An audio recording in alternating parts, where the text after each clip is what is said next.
In 1704, Isaac Newton published Optiks, a treatise on the reflections, refractions, inflections, and colors of light. The treatise analyzes the fundamental nature of light within prisms and lenses, the diffraction of light by closely spaced sheets of glass, and the behavior of color mixtures with spectral light or pigment powder. The publication of Optiks represented a major contribution to science. Optiks is largely a record of experiments and the deductions made from them, covering a wide range of topics in what was later to be known as physical optics. Instead of how light was discussed at the time, the traditional subjects of reflections of light by mirrors of different shapes and the exploration of how light is bent as it passes through one medium, such as air, into another, such as water or glass. Rather, the optics is a study of the nature of light and color and the various phenomenon of diffraction, which Newton called the inflection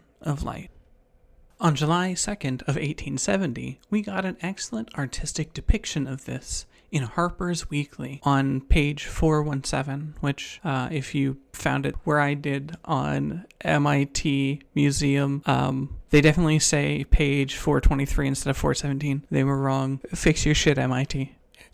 This is where we're given the somewhat famous depiction of Isaac Newton holding up a prism or a lens to a hole in his wall where light is cast through onto a canvas. This artist seemed to think of Newton himself as an artist, painting without pigment but with light itself, painting in pure color.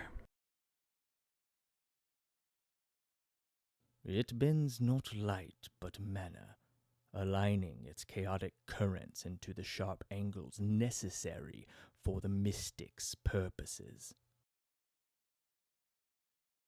In 1991, a young Richard Garfield had learned about the game Dungeons & Dragons, an epic fantasy where adventurers would crawl through dungeons and fight monsters in order to gather treasure and fight the bad guys. He was inspired by the stories of Dungeons & Dragons he had heard of, but when he finally got his hands on Dungeons & Dragons, he had found the writing in the book pretty dreadful. However, he found that Dungeons & Dragons contained within it much more openness than he had expected, and this had inspired him yet further. From this foundation, he started the idea of a game called 5 Magics, one where the players were wizards who would cast spells centered around 5 elemental magic that were drawn from geographically diverse locations. The concept would be that these would be collectible, color-themed cards so that each player could make a customizable deck, and that deck could effectively become part of their identity. Each color would be given distinct characteristics, such as red being a more aggressive color. Ah, a pretty toy. Now show me its tactical applications. In 1993, Wizards of the Coast would pick up this idea and publish the first set, but instead of calling it 5 Magics, this game was known as Magic the Gathering. In Magic the Gathering, you are a planeswalker or a near omnipotent wizard who aligns to the various ley lines of the planes in order to cast spells. Each of these ley lines are associated with a different color of magic. From the Wikipedia page, it's said that white represents order, peace, light, and draws mana from the planes. Blue mana represents the intellect, logic, manipulation, trickery, and pulls its mana from islands. Black represents power, death, corruption, sacrifice, and draws its mana from swamps. Red represents freedom, chaos, fury, warfare, and pulls its power from the mountains. Green is the color of life, nature, evolution, and indulgence, drawing mana from the forests. And yet even, all the way back at the beginning, in Alpha, in Magic's very first set, we see that the colors of mana are not fixed. They are flexible. We see cards, such as the Celestial Prism, allowing us to change the color of mana from one to the other. Celestial Prism is a 3 mana artifact, where you tap 2 mana and add 1 mana of any color. And as well, we're shown a powerful artifact made by an unknown wizard called the Sunglasses of Urza. These strange glasses allow us to spend white mana as though it were either white or red mana. This shows us that even early on in the conception of Magic the Gathering, the colors of mana are not necessarily wholly distinct, and these strange sunglasses show that some mana has a special relation to one another. White and red, for some reason, are particularly related to one another. Outside, it reflects the sun's light. Inside, it harvests the sun's power. As the game continues onward, we're shown even further evidence of the special relation between the different colors of mana. In Homeland, for instance, we're introduced to a cycle of lands that allow us to, for an additional cost, shift our mana from one color to another. In Wizard School, Carcassonne Keep, Castle Sangir, Aeson Abbey, in Anhava Township. This was, perhaps, the first time the colors of mana were related quite so closely, not in their effect, not in their spells, but within the mana itself. You could, in a mono-red deck, convert your red mana into blue mana or green mana. This shows a sort of relationship between the various colors of Magic. While all of these lands produce colorless mana, it shows that red is closer to black and green, where blue is closer to white and black. In 1994, in the set Legends, we were introduced to our first color-mixed set. This is to say, we were shown legendary creatures who would surpass a singular color of magic. They would mix their identities. Rasputin was a blue and a white creature with legendary power, allowing him to shape dreams. Nebuchadnezzar was both a black and a blue card, which allowed you to predict the cards in your opponent's hand, and should they be there, rip them away. The mixing of colors was no longer alone set to the lands, but was now shown in the spells we were casting. This would, moving forward, become somewhat of a norm. It wasn't just legendary creatures that would have this treatment, but instead spells, abilities, and even more common creatures. As a matter of fact, in 2004, when we visited for the first time the city of Ravnica, colors once again changed, as it wasn't just creatures or spells containing multiple colors. No, it was a singular pip. Before, Magic was separated between 5-color and singular color. 5-color represented by the colorless pip, and a singular color was represented by that singular pip. But now in Ravnica, the guilds had muddled all of that. The Boros Guildmage, in a singular color pip, had both a red and a white color. This showed diffraction. This showed that mana was gradient. This showed that mana was not a fixed object. It was not stones next to stones. Instead, mana was something more like a liquid, a wave, a light form. Folk of good heart will always find a home here. Unsurprisingly, with the introduction of Legends back in 1994, shortly thereafter, a sub-community in Magic the Gathering formed around the idea of decks as characters, originally played by judges during events. Elder Dragon Highlander cropped up. It's said that this cropped up around 1997, though Wizards of the Coast would later pick up this Elder Dragon Highlander format with the advocacy of Sheldon Menery, and this would become what is currently known as Commander. Commander is a format in which you have a legendary character, generally of multiple colors, at the head of your deck. This legendary character, combined with your 99 cards in the deck, comprise your character. This is to a degree, fulfillment of Richard Garfield's intent, or perhaps Wizards of the Coast's intent, to have the Magic deck become your identity. In Commander, there was an increased focus on color identity. You see, because you were supposed to be the character, the colors of magic that that character could use were thereby limited, because of course, this character, who is specifically only red, should only be able to use red spells.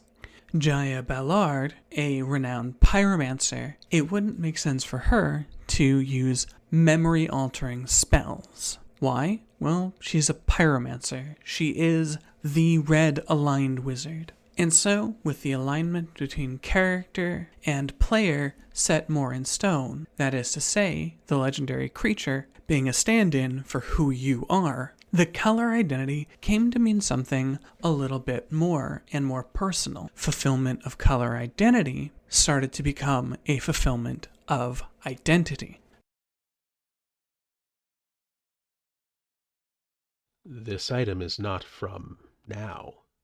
It reflects a sky no longer ours, and gleams with hope that does not exist.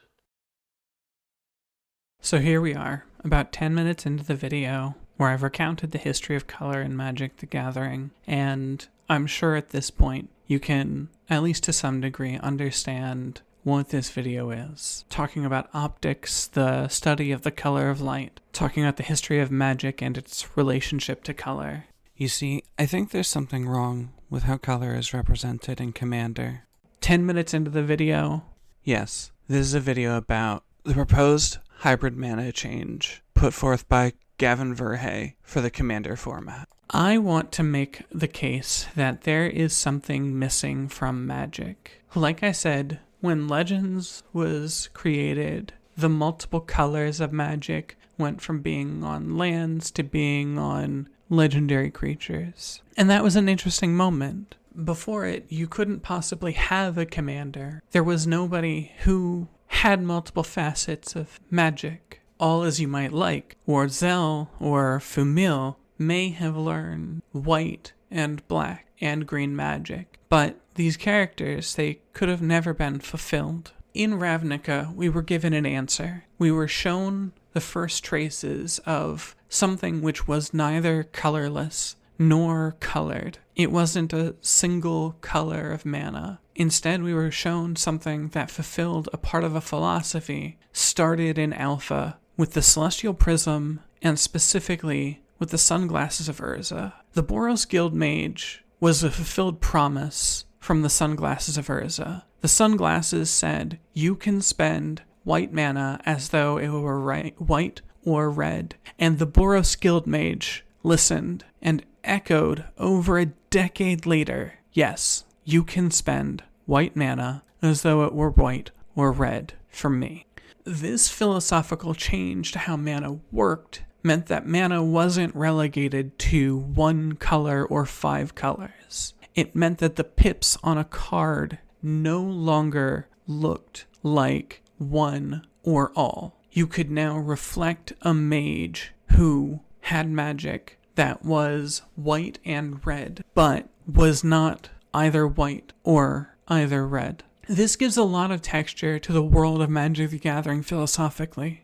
A red-inclined mage can employ the Boros Guild Mage, except this Boros Guild Mage is not the same as a pure white mage. A pure white mage sees order, where a pure red mage sees this Boros Guild Mage and is putting it on pure aggression. Target creature gains haste until end of turn, where a white mage sees discipline and gives first strike. This is a level of identity that we've not had yet in Magic the Gathering, or perhaps it's only existed in 60-card Magic. That fulfillment of identity has been taken. There is nothing that reflects your individual magic. Sure, you can cast a Llanowar Elf, but that Llanowar Elf is the same as everybody else's. But imagine you are the mono white mage. Maybe the Boros Guild Mage is still worth it, right? Because as it turns out, first strike is worth it. The preparedness that it represents. Or if you're the pure red mage, that haste becomes worth it.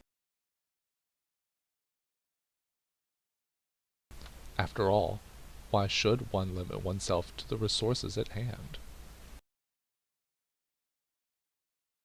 I don't know how Wizards of the Coast could better represent this besides the split hybrid pip. And I think that there is a new kind of card coming out in Lorwyn that actually, better than any card I've seen before, represents this sort of identity-based change. The card Emptiness has perhaps one of the most evocative designs I've ever seen, because Emptiness asks, how should I exist? How do you cast me, Planeswalker? Emptiness stares back from that void. For 2 white, it could be a reanimation spell. For 2 black, it could be a kill spell. For 2 black and 2 white, when the 2 mages conjoin, then Emptiness becomes fulfilled. With mono black, Emptiness represents the emptiness of destruction, the pointlessness of it all.